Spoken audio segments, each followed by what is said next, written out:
I think there's two separate things going on. So the United States has always been interested in stability during the Cold War, in the war on terrorism. It has these national interests that make it align with certain countries, in the interest of stability. Democracy promotion is not the most important objective in American foreign policy, but it's something that gets applied periodically. And so that was the situation, I think, here in the Balkans.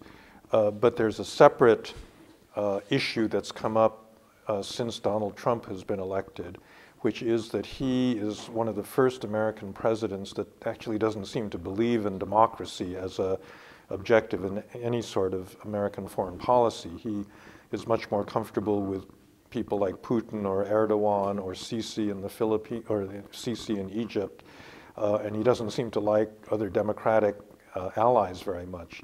And that's a much more dramatic shift for the United States than, the shift in favor of, more stability versus more democracy.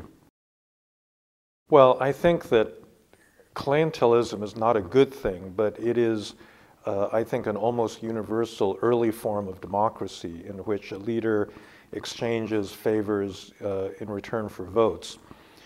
And I think that it's a matter of political evolution when that system is replaced by voters who vote on basis of issues or party affiliations or this sort of thing. I think that it's an early stage of democracy in the sense that the leader has to give something back in return for getting the votes, and so there is some degree of political accountability. But ultimately, you want a democracy to progress to the point where people are voting on the basis of issues and programs rather than on whether they get bribed by a job or by a gift or something of that sort. Well, many societies modernize in the sense that they urbanize, they get connected to global, events. People become better educated, but without an underlying process of industrialization leading to high levels of wealth.